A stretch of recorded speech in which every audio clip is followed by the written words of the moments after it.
This special series of the Leaders in Payments podcast, titled Be Solid, is brought to you in collaboration with NMI, the fully integrated payment solution built to scale. In this 6-part series, we'll explore the ability to accept payments anytime, anywhere, using any device. We'll dive deep into mobile acceptance via contactless, tap on phone, QR codes, and digital wallets. Merchants and their customers have expectations around omnichannel commerce, and we'll explore how we got here and what is coming in the future. As we know, COVID accelerated both mobile and omnichannel commerce, but now what? In a world full of squares and stripes, be solid. But I do believe that all the workflow that you've seen over the last 20 years has happened over the internet, whether it's collecting data, whether it's documents, whether it's scheduling, whether it's two-way chats, whether it's finding ways to collect other data or do payments or do signatures or push money. All those things are coming, and we've built that out today. It's just in the phase of now being adopted so that both merchants and consumers have a much more efficient and streamlined way to do business together.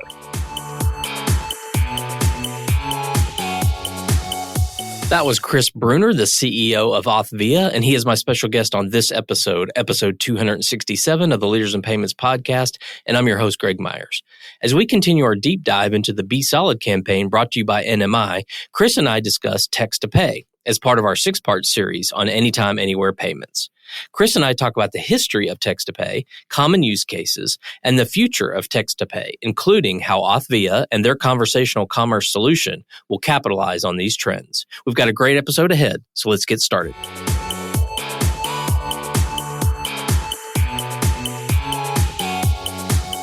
Hi, Chris, and welcome to this episode of the Leaders in Payments podcast, where we're going to be talking about anytime, anywhere payments, and specifically text-to-pay, which of course is a great example. So we'll be diving into that topic today. So welcome to the show. Greg, thank you for having me today. Absolutely. So if you don't mind, tell our audience a little bit about yourself, maybe a little personal and professional background information. Absolutely. I am a father of 2 teenage daughters. I am married for 25 years. And I have been in this startup now for almost coming up on 10 years now. Not sure it's a startup anymore. Could be. Well, let's talk about it then. Tell us about Authvia and tell the audience what Authvia does. So Authvia is what we believe to be kind of the operating system or the platform of the future of conversational commerce. So what I mean by that is that it's a platform that's built and designed to leverage messaging, SMS, and chat channels, which we think are kind of the future of conversation, at least between businesses and consumers, and to be able to enable any business of any size to engage and transact, and I'll get into that in a bit, with consumers over those messaging lines. Okay. And I recently learned that you all secured a second patent in conversational commerce. So can you talk about what that means to the future of text-to-pay? Yeah, absolutely. So I think that there was 3 things that when I first started this business, I realized we had to have. And this goes back to about 2010 when I came out of kind of the wireless space. I'd been in Qualcomm, I'd been in Univision, all around mobile data services, really sitting at the intersection between consumers and technology, and realized that messaging was going to play a big role in the future of commerce, right? Much like you saw in 2000, you saw e-commerce emerge. And that came after the web was launched, right? Then commerce came and you saw companies like PayPal and Braintree really kick off and become billion-dollar companies. 10 years later, 2010, 2013, the same thing happened in m-commerce, right? So you had all these apps out there and then suddenly commerce became a big part of the mobile app ecosystem and companies like Stripe and others emerged. And you have other players that really helped to refine commerce in a big way like Amazon or like Shopify that brought other features, other functionality, other workflow to the space. And really, we look at the e-commerce space, the m-commerce space, and now we're looking at c-commerce. And so when we started to launch this platform years ago, I realized there was 3 things. There was going to be some fast followers, and we had to do 3 things very well. And that one was we had to build the best, deepest, richest platform out there that enabled any business to be able to engage, transact, do a whole lot of those workflow type operations, but do it all over messaging and chat. And so we've done that. We've built a world-class platform, and that's just it's a testament to the relationships that we've secured via partnerships with the payments and the messaging guys. They've looked at our platform and they've understood how deep and rich it is and how it checks all their boxes. And so we had to build that. we had to secure all the on-ramps to what I think was this new conversational commerce world. And those on-ramps were going to be when I'm an SMB, when I'm an enterprise, when I'm a mid-market company, and I'm looking for new and innovative ways to engage and transact and take payments and signatures, I'm going to go to either my payments partner or I'm going to go to my messaging partner. And so I thought for us, being a white label B2B2C platform, we had to secure and anchor those relationships to make sure as that wave came about, we were first and foremost really had that pole position in working with all these entities going forward. And we've done that. We've secured probably 80% of the relationships on payments and messaging today. And then lastly, and arguably not the least important, was to get patents. And patents are critical, as we all know, in emerging spaces and emerging technology, not so much to be offensive with them, but to be defensive, to ensure that if you IPO, if you are acquired, that you are giving all of your partners, the companies that partner with you, the security and knowing that what you're doing, you've got patents around that. And so that was a critical component about what we set out to do. And I think it speaks to our leadership and our innovation in space. And I think part of being early to the space was our ability to kind of get a lay of the land, understand from the big stakeholders out there what was important today and what was going to be important in the future, and start to architect our platform in such a way and to file the appropriate IP to ensure that we had the safeguards in place as we grew. Okay. Well, let's dive into text to pay at a broader level. And obviously you've been involved since the beginning. So can you give us just a quick history of text to pay? Absolutely. So the term text to pay or pay by text kind of got bastardized in 2007, 2008, 2009. So if you were in the wireless space, there was an emerging business that was companies called text to pay at the time, or people called text to pay. It was called also called premium SMS. And that was your ability to put any digital goods or services on your wireless carrier or phone bill.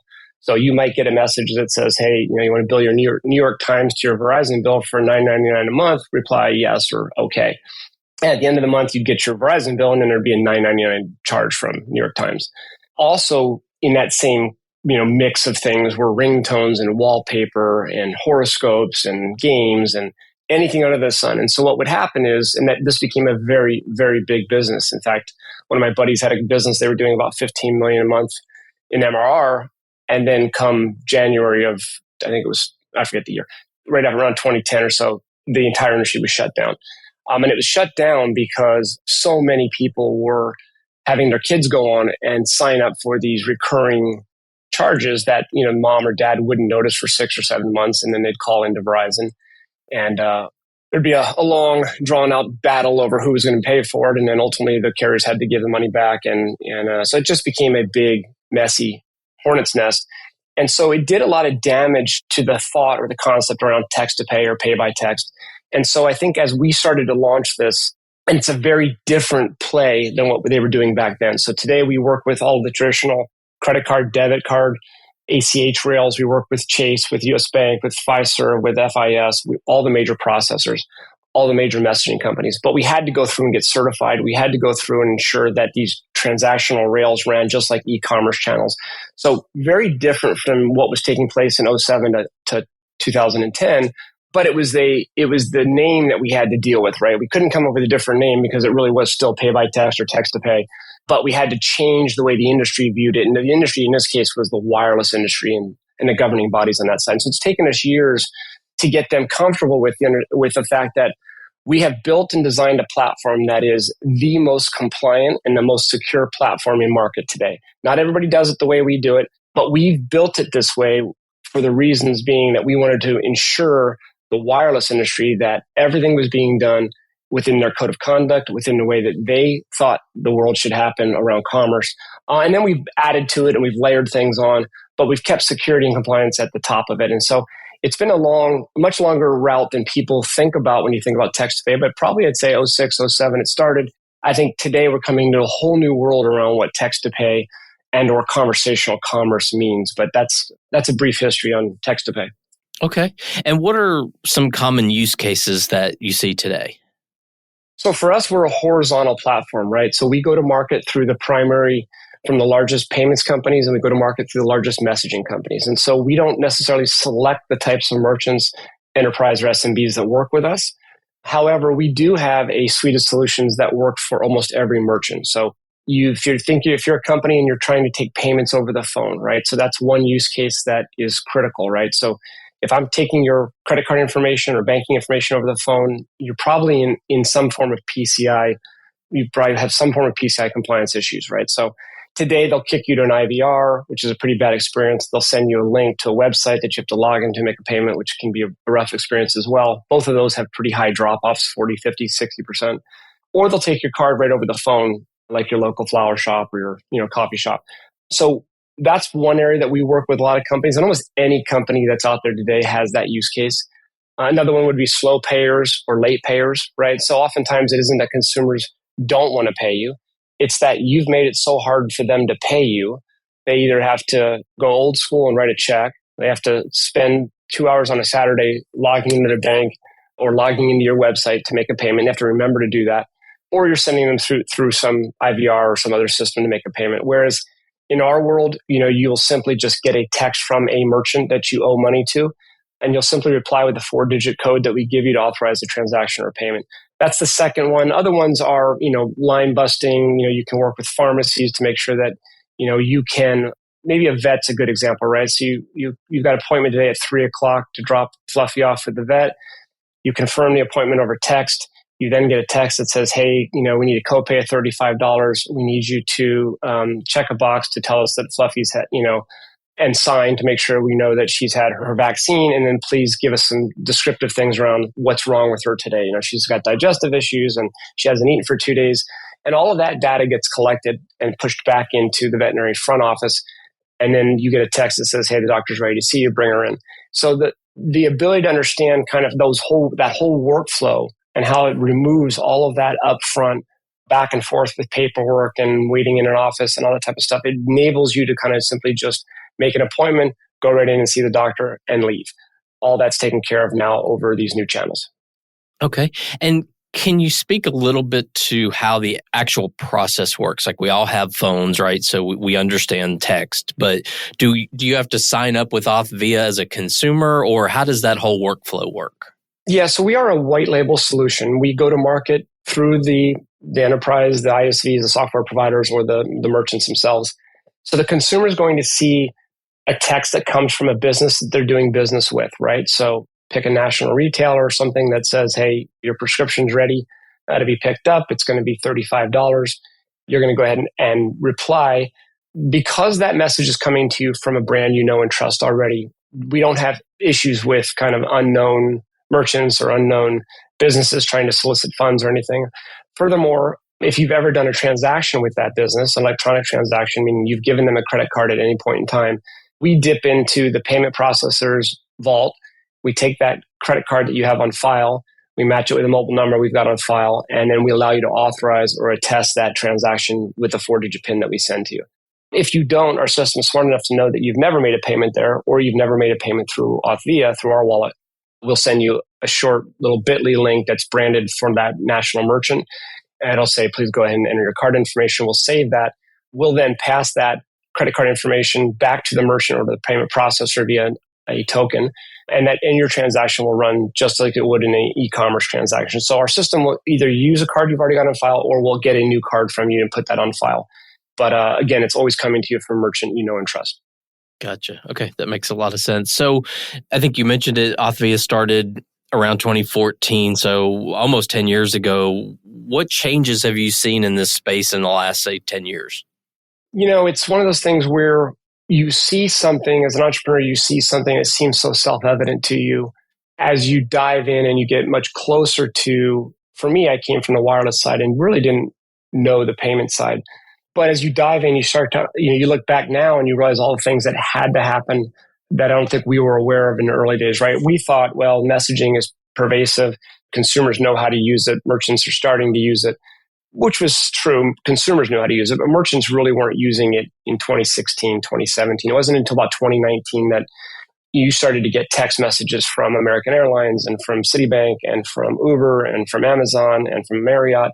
Your room is ready, all these type of one-way notifications. So that had to take place, right? So merchant to consumer really had to pick up speed and had to become really adopted highly. And that really was largely driven by the NorCal companies like an Amazon and Uber and stuff like that. But the other companies picked up on that pretty quickly. But that was really important. That was a critical piece that I think we might have thought was already there, but it wasn't. The secondary piece, and equally as important, was when you think about what took place with Apple and their Apple Pay. At the time, I don't think I understood the relevance of it, but looking back now, it was incredible what it's done for the consumer and for merchants, for people and businesses to understand that having a card on file in the cloud or on a device didn't matter. The idea of this cloud-based wallet, right? So Apple Wallet, Google Wallet, Samsung Wallet, PayPal, all of these companies out there consistently messaging with businesses and with consumers that it was okay, it was safe, it was secure. That had to take place before an opportunity like ours could really, truly emerge. And then lastly, I mean, there's a host of other things, speeds of network, speeds of devices, encryption, all of the security that's taken place both on the wireless side and the payment side. But lastly, probably the third item that happened that, again, probably missed it at the time is COVID. When COVID first hit, as a young company, we were really nervous about it. And I think within 30 to 45 days, that nervousness turned to excitement, not for COVID. Obviously, that was a terrible experience globally. But as a young company, we went from something that was we think we'd like to have this, we would kind of like to have it, to a must-have. We went from number 20 on their integration list to maybe number 2 or 3. And that was because the idea of swiping and tapping and dipping and standing in line and doing all the things that we were doing pre-COVID, they didn't think were things we wanted to be doing during and post-COVID. And that has held true now, even coming out of COVID.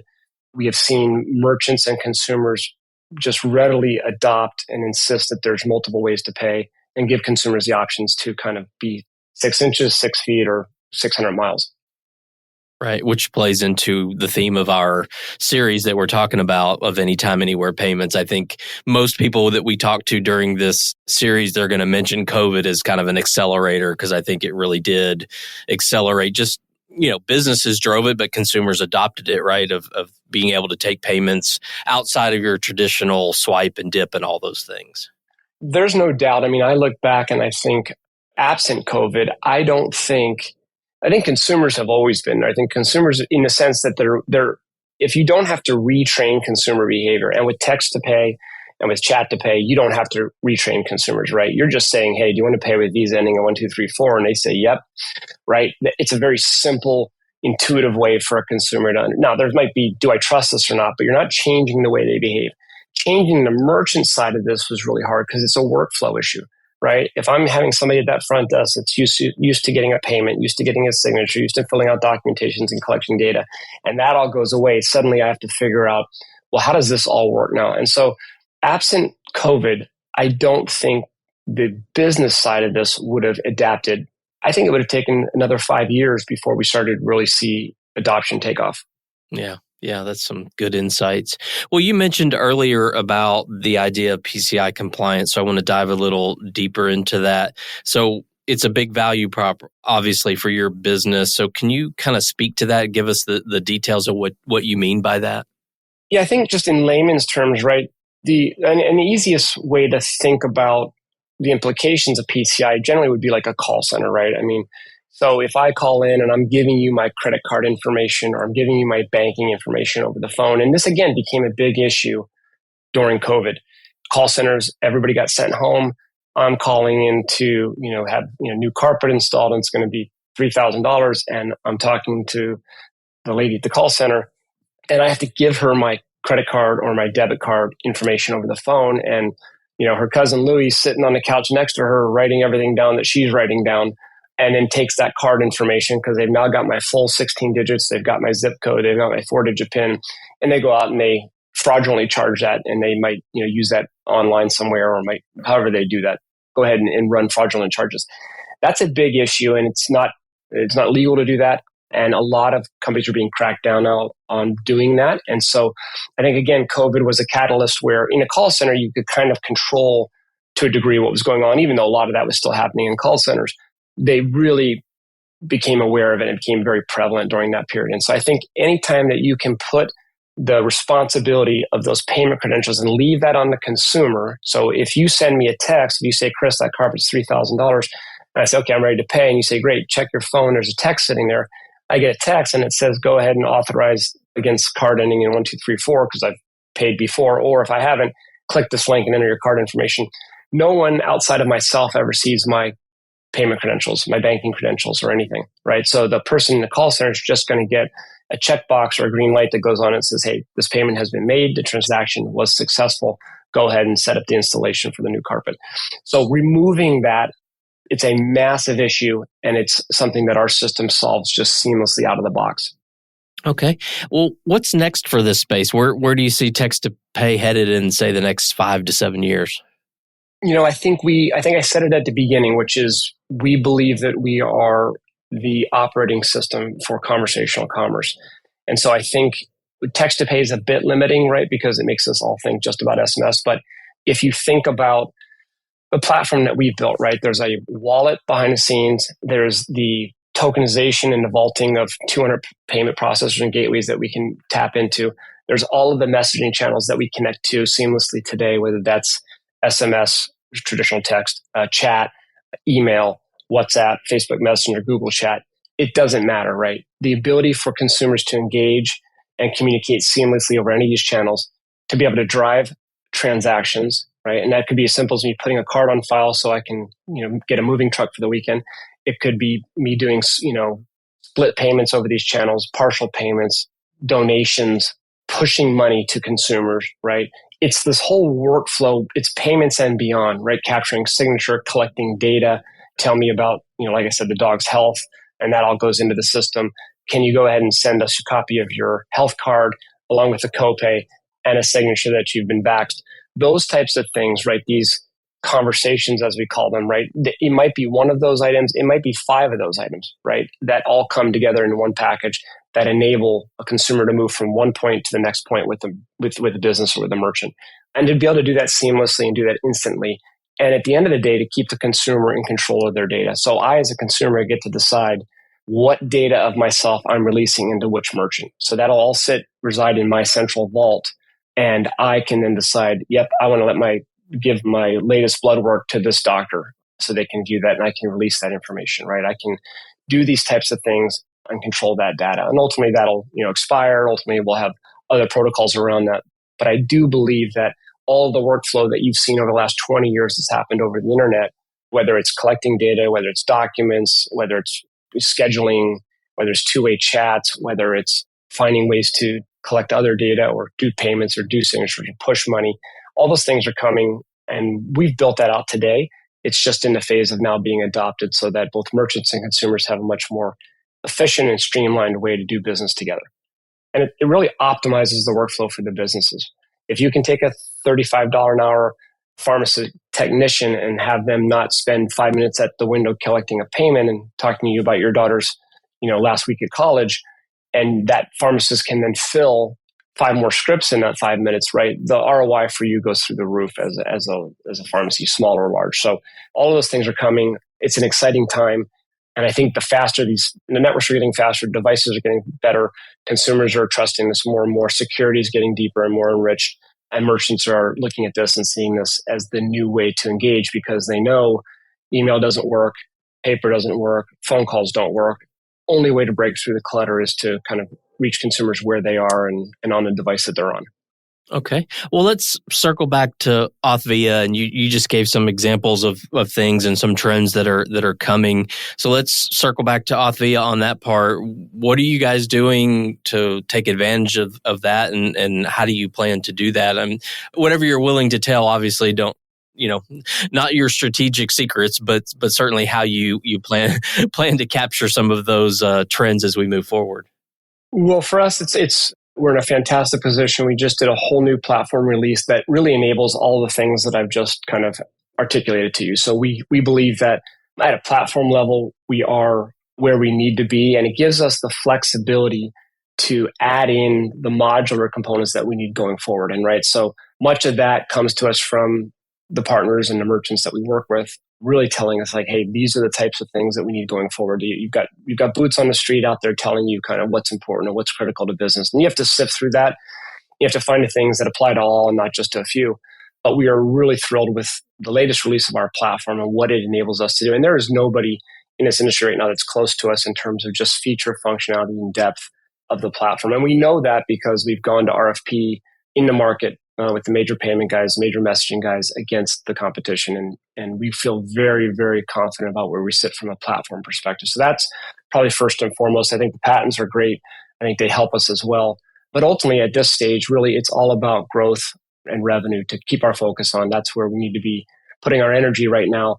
We've spent the time building a ton of product, right? And as the market was maturing, and the market is finally at the point where the largest of large enterprises, the fantastic mid-market use cases are coming in, and lots and lots of activity in the SMB space. So we're excited that the market is finally catching up to where we are.